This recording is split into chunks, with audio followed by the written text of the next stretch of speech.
ప్రైజ్లాడండి. Praise lord. మీ పేరేంటి? ఎక్కడి నుంచి కాల్ చేస్తున్నారండి? నా పేరు సురేష్ అండి. కాకినాడ నుంచి చేస్తున్నాను. ఓకే. ఏం చేస్తారు సురేష్ గారు మీరు?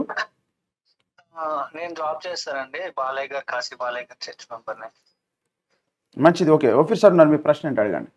వందనయ్య గారు. వందనాలు సురేష్ బాబు, చెప్పు నాయనా. వందనాలు అంకుల్. అంటే రీసెంట్ గా నేను ఒక మెసేజ్ విన్నానండి. అది ఒక సేవకుడు చెప్పింది ఏంటంటే 2036లో సంఘము అంటే 2028లో యాంటిక్రైస్ట్ వస్తాడు, 32లో సంఘం ఎత్తబడుతుందని ఒక బోధ చేశారండి ఆయన. ఆయన రాజమండ్రి. ఆయన ఏమన్నారంటే ఆయన కూడా మనకులాగే సంఘం శ్రమల మధ్యలోనే ఉంటది, 3.5 సంవత్సరాల మధ్యలో శ్రమలోనే ఉంటది, తర్వాత ఎత్తబడుతుంది అంటూ చెప్పి ఆయన ఒక లెక్కలు చెప్పారు సార్. ఆయన ఏమన్నాడంటే 2012లోనే సంఘం యుగాంతం ప్రారంభమైందని చెప్పి. హలో చెప్పు. 2024లో దేవుడు 12 సంవత్సరం యుగాంతం ప్రారంభమైందని మనకి ప్రకటన గ్రంథంలో ఉంటది కదండి.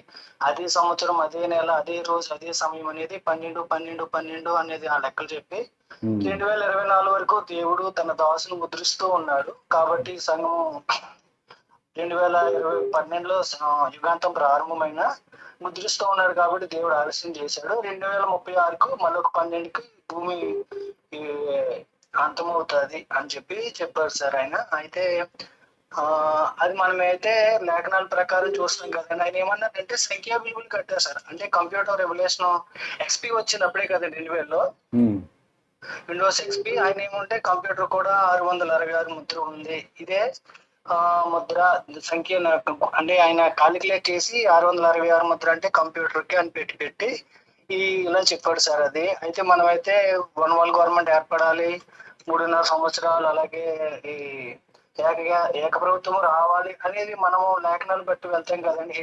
అవును. కానీ సంవత్సరాలు బేస్ చేసుకుని కాలిక్యులేట్ చేస్తూ చెప్పాడు సార్. అది ఒకసారి డౌట్ ఉంది. ఇప్పుడు నాయన అనవసరంగా దీని గురించి నువ్వు కలవరపడుతున్నావు. ఇప్పుడు మనము చెప్పిందేమో లేఖనం, లేఖనము నిరర్ధకము కానేరదు. ఇస్రాయేల్ మీదకి రష్యా, ఇరాన్ వారి మిత్ర దేశాలు దండెత్తి రావాలి. దేవుని జోక్యం చేత ఆ యుద్ధంలో రష్యా మిత్ర దేశాలని నాశనం అయిపోవాలి. ఆ తరువాత ప్రపంచ ఏక ప్రభుత్వం వస్తుంది. ప్రపంచ ఏక ప్రభుత్వానికి ముందు 10 మంది సభ్యులు ఉంటారు, అరబ్బు రాజులు. 11వ వాడు చేరిన తర్వాత నేనే దేవుణ్ణని ప్రకటించుకుంటాడు. అది మొదలుకొని 42 నెలలకు యేసుప్రభు వస్తాడనేది మనం చెబుతున్నటువంటి లేఖన సందేశం. ఇప్పుడు ఆయన సంవత్సరాలు చెబుతున్నాడు కదా,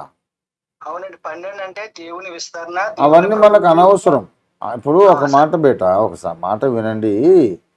ఇప్పుడు ఈ దశరాజ్య కూటమి ప్రభుత్వం ఏర్పడి 42 నెలలయ్యాక యేసుప్రభు రావడం ఆయన చెప్పిన తారీఖుల్లో జరిగితే మనకు సంతోషమే కదా.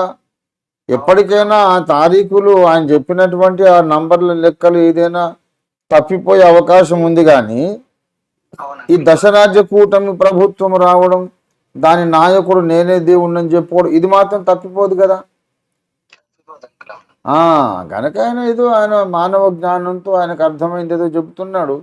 వస్తే రాని సంతోషం. 2036 దాకా ఎందుకు, ఇంకా ముందొచ్చిన సంతోషమే కదా. మనం వద్దంటాం. అప్పుడే వచ్చావేంటి, ఆ పాస్టర్ గారు 36 అని చెప్తే నువ్వు 26కి వచ్చావేంటి అంటామా మనము? మనకు సంతోషం కదా. యేసుప్రభు రావడం అనేది ముఖ్యం. ఆయన ఎప్పుడు వస్తారంటే మనం సూచనలను బట్టి వెళ్తున్నాం. ఆ దినమును బట్టి, ఆ దినమును గూర్చేను, ఆ గడియను గూర్చేను ఎవరికీ తెలియదు, పరలోకమందు దేవదూతలు కూడా తెలియదు అనేసాడు యేసుప్రభు వారు. మరి ఆ దినమును గూర్చి, ఆ గడియను గూర్చి ఎవరు ఎరుగరు అన్నప్పుడు మనం ఎందుకు ఆ లెక్కలు పెట్టుకొని కూర్చోవాలి? అనవసరం కదా. మనం సూచనలను బట్టి సిద్ధపడాలంతే.